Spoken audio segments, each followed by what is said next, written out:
മലയാള സിനിമയിൽ ഏറ്റവും കൂടുതൽ ചർച്ച ചെയ്യപ്പെട്ട ത്രികോണ പ്രണയകഥകളിലൊന്നാകും സംവിധായകൻ ഭരതന് ശ്രീവിദ്യയോടും പിന്നെ തൻ്റെ ഭാര്യയായി തീർന്ന KPC ലളിതയോടും ഉണ്ടായിരുന്ന ബന്ധങ്ങൾ.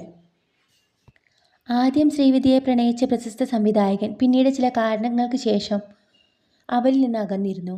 അതിനുശേഷം KPC ലളിതയെ പ്രണയിക്കുകയും വിവാഹം കഴിക്കുകയും ചെയ്തു. അദ്ദേഹം എന്നാൽ വിവാഹശേഷവും മാധവന്റെ വാരിയല് നായികയോടുള്ള ഇഷ്ടം മറക്കാൻ അദ്ദേഹത്തിന് കഴിഞ്ഞിരുന്നില്ല. ഭരതനും ശ്രീവിദ്യയും അന്തരിച്ച് വർഷങ്ങൾക്ക് ശേഷം മനോരമ ന്യൂസ് ചാനലിലെ നേരെ ചൊവ്വേ എന്ന പരിപാടിയിൽ പങ്കെടുത്തപ്പോൾ ഈ ത്രികോണ പ്രണയകഥയെക്കുറിച്ച് KPC ലളിത മനസ്സ് തുറന്നിരുന്നു. അന്ന് ഭർത്താവിൻ്റെ കാമുകിയെ ഒരിക്കൽ താൻ വെറുത്തിരുന്നില്ല എന്നും അവരോട് സഹതാപമല്ലാതെ മറ്റൊന്നും തോന്നിയിരുന്നില്ല എന്നും ലെജൻഡറി നടി പറഞ്ഞു. ശ്രീവിദ്യ മരിച്ചപ്പോൾ അവസാനമായി അവരെ സാരി ഒഴിപ്പിച്ചൊരുക്കിയതുപോലും താനായിരുന്നു എന്നും അവർ പറഞ്ഞു. അവർ മരിക്കുന്നിടത്തോളം അവരുടെ മരണക്കിടക്കയിൽ വരെ ഞാൻ പോയി. അവസാനം ഞാനാണ് സാരി ഉടുപ്പിച്ചതും വേണ്ടുന്ന എല്ലാ കാര്യങ്ങളും ചെയ്തതും. പൊട്ട് വെക്കണമെന്ന് പറഞ്ഞിരുന്നത് പോലും പിന്നീട് വലിയ പൊട്ട് വെച്ച് കൊടുത്തതും ഞാൻ തന്നെയാണ്. KPC ലളിത ഓർത്തെടുത്തു. ഒപ്പം ഭർത്താവിൻ്റെ കാമുകിയാണെന്ന് അറിയാമെങ്കിൽ പോലും ശ്രീവിദ്യയെ വെറുക്കാൻ ഒരിക്കലും തനിക്ക് സാധിക്കുമായിരുന്നില്ല എന്ന് ശ്രീവിദ്യ പറഞ്ഞു. കാരണം എന്നേക്കാൾ മുമ്പ് അവർക്ക് എൻ്റെ ഭർത്താവുമായിട്ട് അടുപ്പമുണ്ടായിരുന്നു എന്ന് എനിക്കറിയാമായിരുന്നു.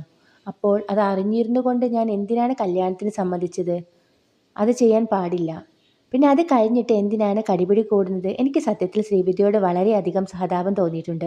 കാരണം എന്തോ അവരുടെ ജാതകത്തിൻ്റെ കുഴപ്പമായിരിക്കാം. ദുരിതപൂർണമായ ജീവിതത്തെക്കുറിച്ച് അവരെല്ലാം തികഞ്ഞൊരു സ്ത്രീയായിരുന്നു KPC ലളിത ഓർത്തെടുത്തു. സൗന്ദര്യത്തിലായാലും അഭിനയത്തിലാണെങ്കിലും കലയിലാണെങ്കിലും നൃത്തത്തിലാണെങ്കിലും ശ്രീവിദ്യ എല്ലാം തികഞ്ഞ സ്ത്രീയായിരുന്നു. സ്വഭാവത്തിലാണെങ്കിലും എനിക്ക് വലിയ മോശമായിട്ടൊന്നും അവരെ പറ്റി തോന്നിയിട്ടില്ല. എപ്പോൾ കണ്ടാലും ഭയങ്കര സ്നേഹമായിരുന്നു. ഭയങ്കര ഫ്രണ്ട്സായിരുന്നു ഞങ്ങൾ ആദ്യകാലത്തിലൊക്കെ. അങ്ങനെ ഭയങ്കര ഇരുന്നൊരു സ്ത്രീയായിരുന്നു. എന്തിനാണ് ഞാൻ അവരെ വെറുക്കേണ്ടത്?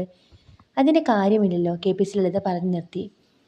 ഭരതൻ്റെ മരണശേഷം ശ്രീവിദ്യയും KPC ലളിതയും തമ്മിലുള്ള സൗഹൃദം തുടർന്നിരുന്നു.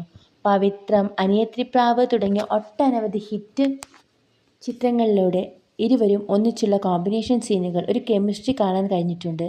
ഒപ്പം അനിയത്തിപ്രാവിൻ്റെ ലൊക്കേഷനിൽ വെച്ച് നടൻ തിലകനും ലളിതയും തമ്മിൽ വളരെ നാളുകളായി നീണ്ടു നിന്ന പിണക്കം അവസാനിപ്പിക്കാൻ മുൻകൈയെടുത്തതും ശ്രീവിദ്യ ആയിരുന്നു എന്ന് താരം വെളിപ്പെടുത്തിയിട്ടുണ്ട്.